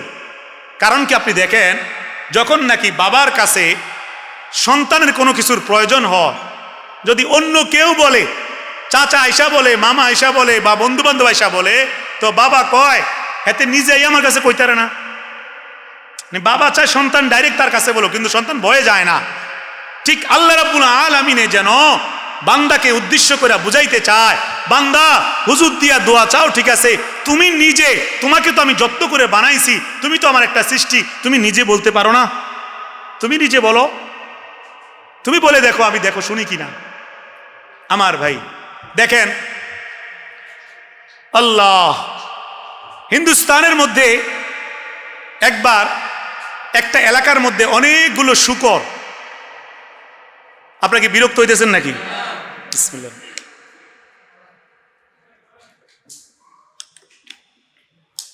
হুজুর কাশীনগর আছে, কথা বুঝেন নাই? তো কাশীনগর থেকে আসতে কতক্ষণ লাগে? 30 মিনিট বা এরকমই তো লাগবে। হুজুরের গাড়ি আছে ব্যক্তিগত, দেরি হবে না ইনশাআল্লাহ, আমরা যোগাযোগ আছে, ওইখান থেকে আসতেছি ইনশাআল্লাহ। শুনতে থাকেন, হুজুর আসছে সাথে সাথে আমি বন্ধ করে দিব। জানি আমারও আজ আপনাকে দিল শান্তি হইতো না, কারণ এক একটা জায়গার মধ্যে নির্দিষ্ট একজন ব্যক্তির জন্য আলাদা আকর্ষণ থাকে। আমার আগামীকাল মাহফিল আছে গৌরীপুরে, ওই দাউদকান্দির ওইদিকে। ওইখানে আমি বার্ষিক মাহফিল আলোচনা করছিলাম গত সিজনে, তো তাদের ওই সময় ভালো লাগছে, তারা এবার আবার আমার ইসলামী মাহফিল দাওয়াত দিছে। ওইখানে আমি মেন বক্তা, আমার প্রতি আলাদা আকর্ষণ তাদের থাকবে। এখন আমরা ওই হুজুরের জন্য আকর্ষণ, এজন্য আমার আলোচনা আপনাদের কাছে বিরক্ত লাগতেই পারে, এটা আমিও বুঝি। স্বাভাবিকভাবে বড় একজন মানুষের জন্য আশায় থাকলে মানুষ এর আগে দিয়া বিরিয়ানির সম্ভাবনা থাকলে এর আগে অন্য কোনো তরকারি ভাল লাগে না। তারপরেও শুনতে থাকেন, আল্লাহর জন্য শুনতে থাকেন। এখানে বসে থাকলে সোয়াব না গুনাহ? এই সোয়াবের নিয়তে বসে থাকেন। আমার ভাই বলতেছিলাম, দেখেন, আল্লাহর কাছে সাহায্য আপনি নিজে চাইলেও পাবেন। এই যে ইস্তাইন আল্লাহ আয়াতের মধ্যে বলছে যে তোমরা সাহায্য চাও। শুকর, যে শুকর, এটা হারাম পানি কি হারাম না আমাদের জন্য? হারাম না? হুররিমাত আলাইকুমুল মাইতাতু ওয়াদ-দামু ওয়া লাহমুল খিনজিরি ওয়া মা উহিল্লা লিগাইরিল্লাহ। শুকরকে আল্লাহ তাআলা আমাদের জন্য হারাম করছেন। শুকর আমাদের কাছে একটা নিকৃষ্ট প্রাণী, ঘৃণিত প্রাণী। হিন্দুস্তানের মধ্যে একটা এলাকার মধ্যে জঙ্গল থেকে প্রত্যেক দিন শুকর আইসা মানুষের ক্ষতি করে, মানুষের বাড়িঘর নষ্ট করে, মানুষের সম্পদ নষ্ট করে, মানুষের বিভিন্ন ওই যে মুরগি টুরগি খাইয়ে ফেলে। কথা বুঝতেছেন? মানুষ বিরক্ত শুকরের উপর। তো সবাই মিলে একদিন পরামর্শ করলো যে শুকরের অত্যাচারে তো আর বাঁচি না, একটা কিছু করা দরকার। কয়েকজন মিলে সিদ্ধান্ত নিল যে আমরা একটা ফাঁদ পাতমু। ফাঁদ, ওই যে প্রাণী আটকানোর জন্য বিভিন্ন ফাঁদ পাতে না, বক ধরার জন্য মানুষ ফাঁদ পাতে না, এরকম ফাঁদ। তো ফাঁদটা তারা কেমনে পাচ্ছে?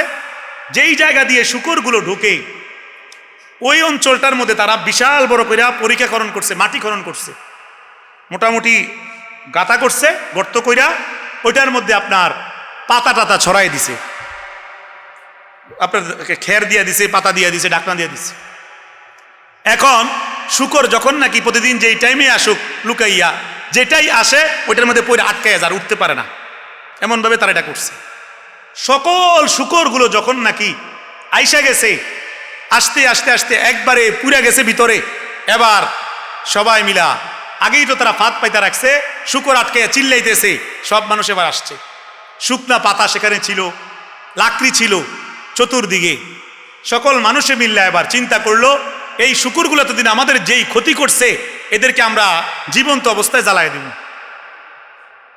এই চিন্তা করে তারা যখন নাকি আগুন লাগাইছে, আগুন শূকরের গায়ের দিকে যাইতেছে, সমস্ত শূকরগুলো এবার আসমানের দিকে মাথা আলগি দিয়া, তাদেরও তো রব আছে, আপনার আমার যেই রব, শূকরের রবও সেই রব, সেই আল্লাহ।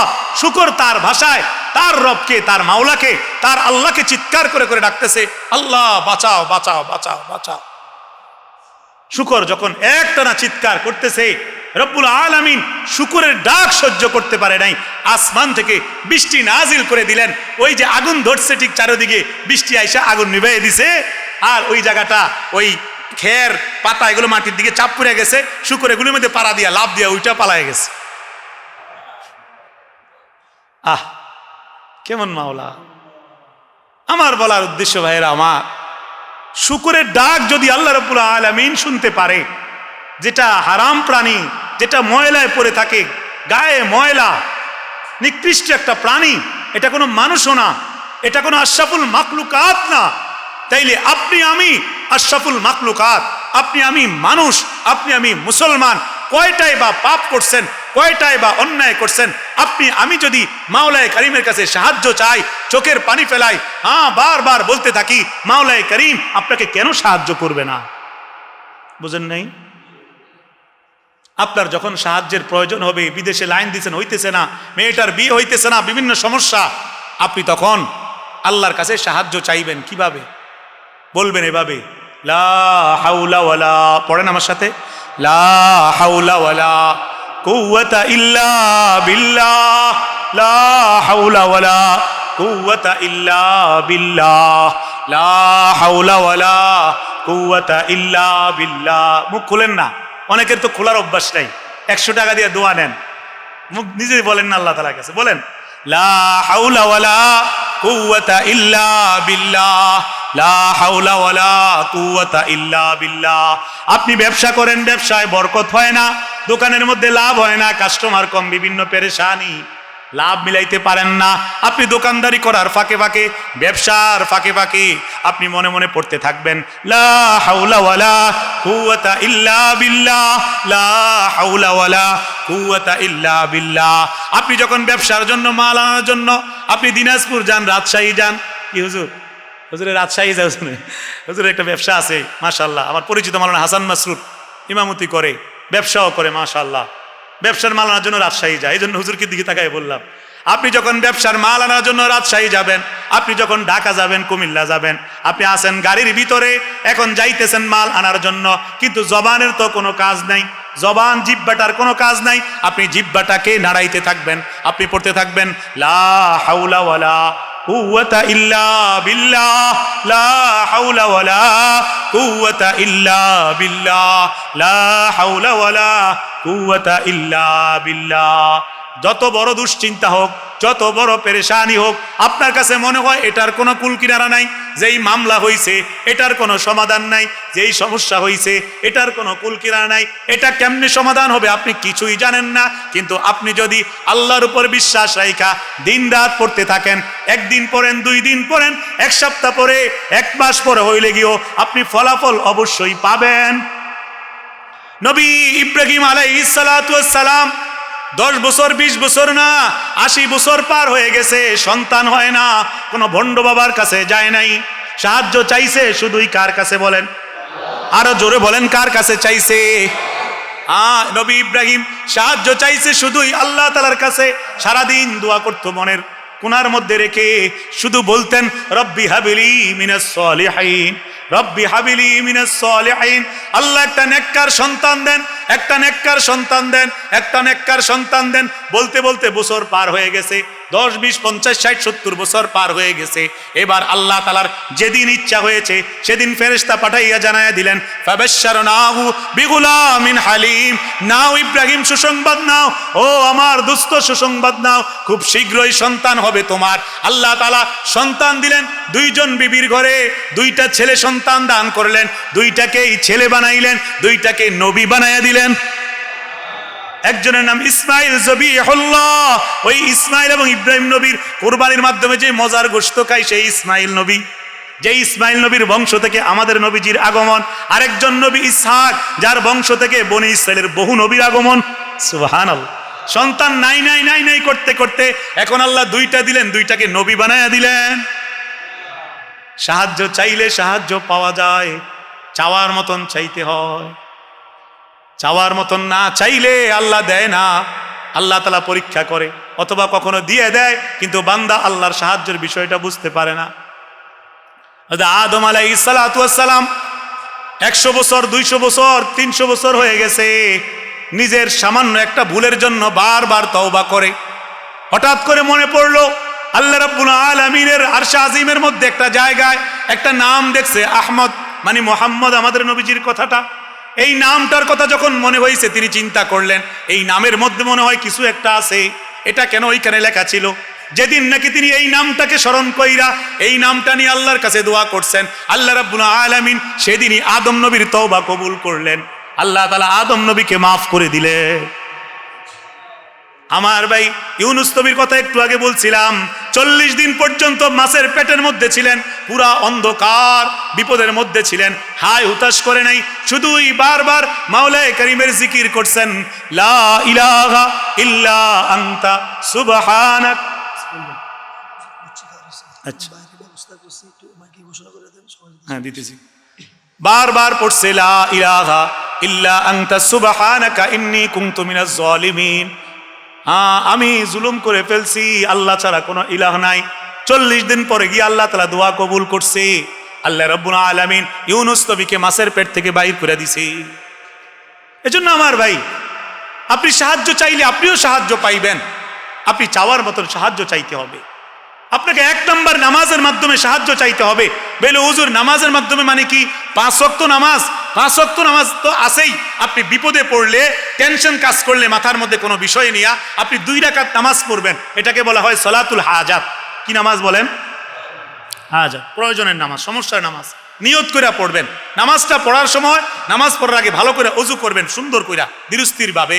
এরপরে 2 রাকাত নামাজে মাঝরাতে দাঁড়াবেন, 12টা 1টার দিকে দাঁড়াবেন। ঘরের সবাই যখন ঘুমায়া যায়, নির্জন একটা রুমের মধ্যে গিয়া বা যে কোনো একটা কোনায় গিয়া, যে কোনো একটা কামরার মধ্যে গিয়া 2 রাকাত নামাজ সুন্দরভাবে খেয়াল কইরা কইরা রুকু সেজদা ভালো করে আদায় কইরা 2 রাকাত নামাজ পড়বেন। পরামর্শ দিয়ে যায়, শোনেন, 2 রাকাত নামাজ পড়ার পরে কিছুক্ষণ জিকির করবেন, কান্না করার চেষ্টা করবেন, এরপরে হাত তুলে মুসলামুসলি করবেন, বারবার চেষ্টা করবেন যে কোনো মূল্যে চোখের পানি আনার জন্য।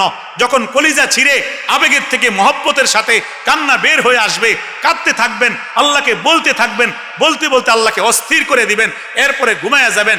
দেখবেন এরকম কয়েকদিন করতে করতে একটা সময় গিয়া আল্লাহ তাআলা আপনার যে সমস্যা, এটার সুন্দর একটা সমাধান বের করে দিবে। হ্যাঁ, আমার ভাই হুজুর কাছাকাছি এসে গেছে, বুষ্টি বাজার পার হয়ে গেছে, আসতেছে। বাইরে এখন বাইরের ব্যবস্থা করছে, ওইখানে আপনারা যাইয়েন, আমি কথা শেষ করে নেই। হুজুর আসতে যাইয়েন, এখন উঠেন না। তাইলে এই আয়াতের মধ্যে 1 নম্বর আল্লাহ তাআলা বললেন, হে ঈমানদারগণ, বান্দারা, ইস্তাঈনু বিস-সবরি ওয়াস-সালাহ।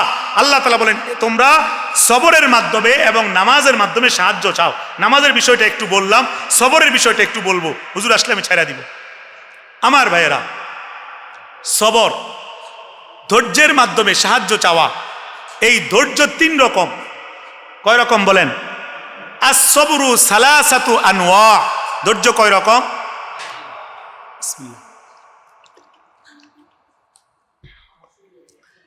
3 রকমের মধ্যে 1 নম্বর হলো আস-সবরু আলা তাআ। আমরা তো মনে করি ধৈর্য মানি হচ্ছে বিপদে পড়লে ধৈর্য ধরা। না, ধৈর্য 3 রকম আছে। 1 নম্বর ধৈর্য হচ্ছে আসবরু আলা তাআ, মানে হচ্ছে আল্লাহর আনুগত্যের ক্ষেত্রে ধৈর্য। সেটা কি?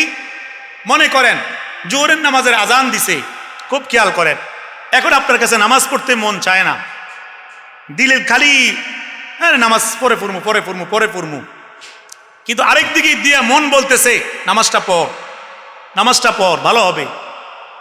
এই দিল যেটা আরেক দিক দিয়ে যেটা বলতেছে নামাজটা পড়, আপনি যদি এই যেই মন বলতেছে নামাজ পড়ার দরকার নাই, ওই দিলটাকে ধাক্কা দিয়া ধৈর্য ধারণ করেন, আর যেটা বলতেছে নামাজ পড় একটা মনের মধ্যে দুরকম আসে, ওইটা মাইনা নিয়া ধৈর্য ধারণ কইরা আল্লাহর আনুগত্য করেন, এটাই ধৈর্যের 1 নম্বর প্রকার।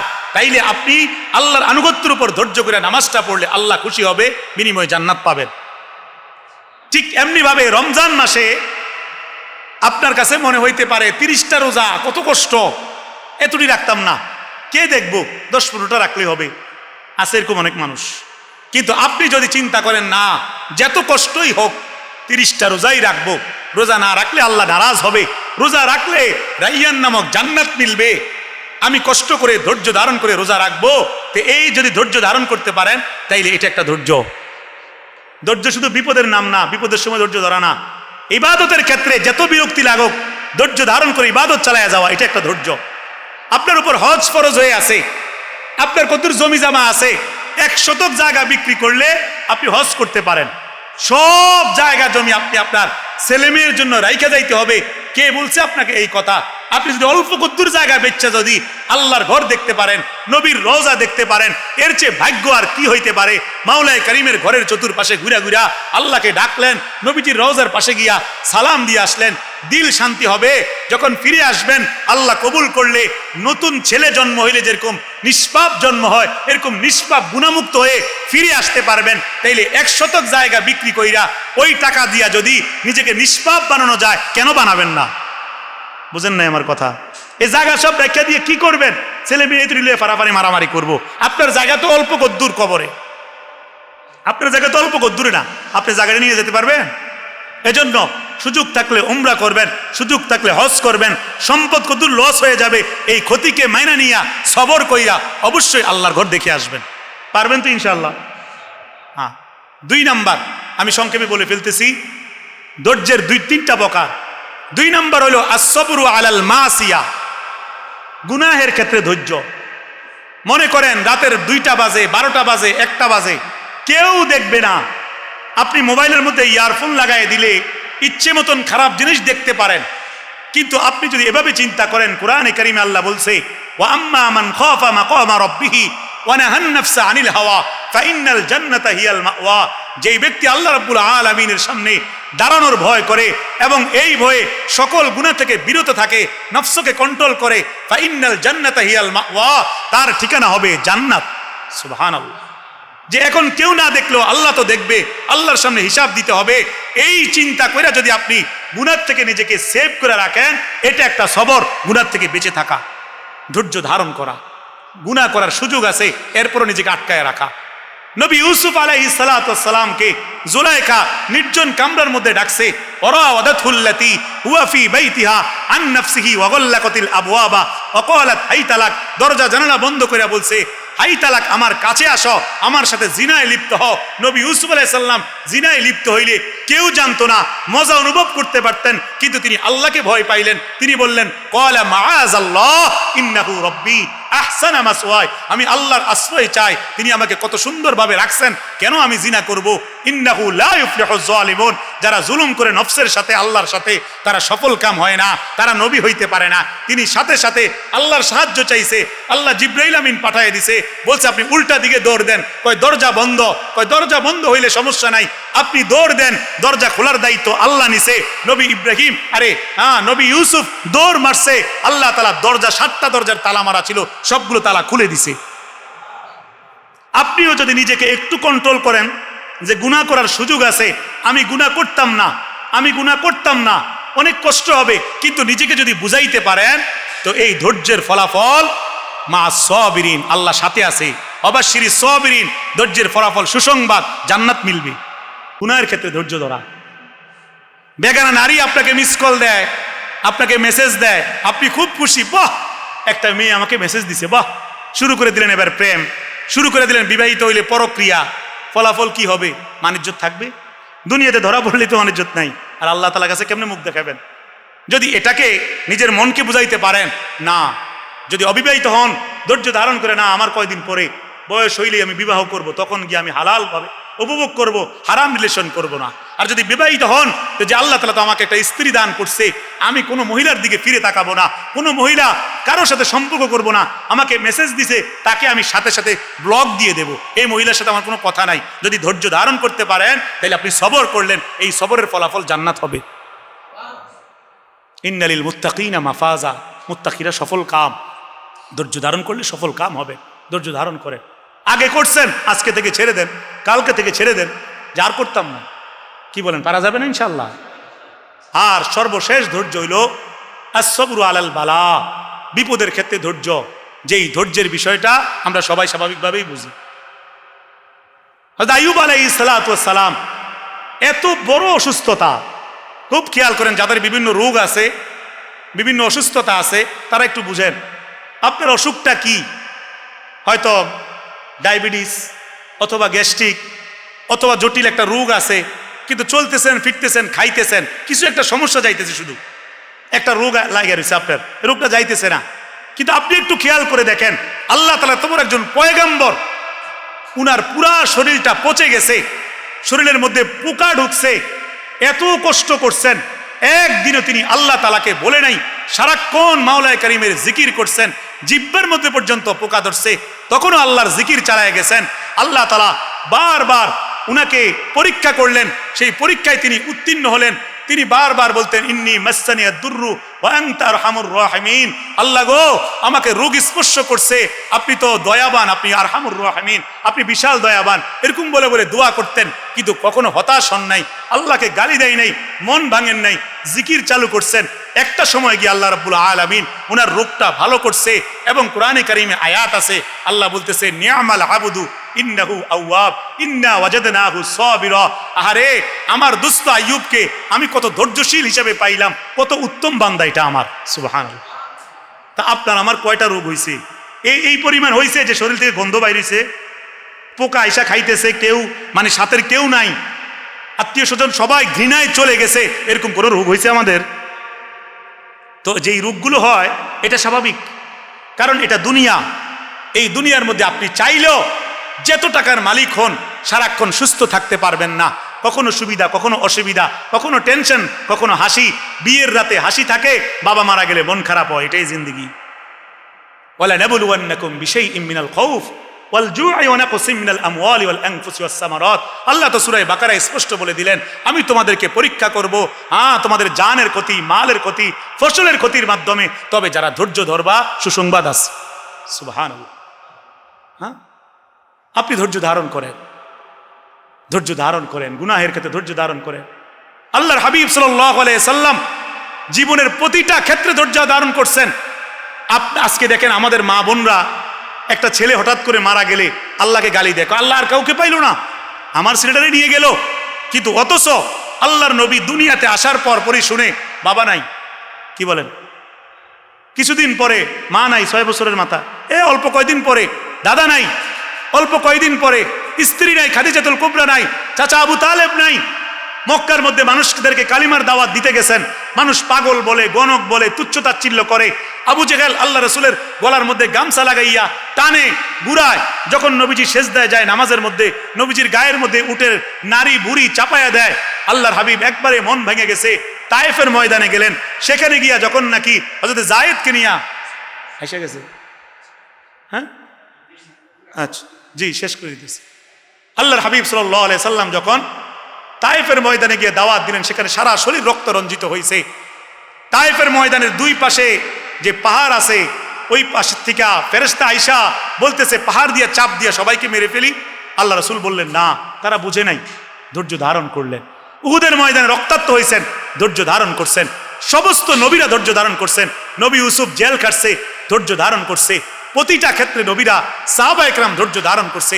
আমার ভাইরা, এজন্য আল্লাহর আনুগত্যের ক্ষেত্রে ধৈর্য ধারণ করবেন, মুসিবতে পড়লে ধৈর্য ধারণ করবেন, গুনাহের ক্ষেত্রে ধৈর্য ধারণ করবেন। আর এরকম ধৈর্য ধারণ করতে পারলেই আল্লাহ বলছে ইন্নাল্লাহা মা'আস সাবিরিন, আমি ধৈর্যশীলদের সাথে আছি। আল্লাহ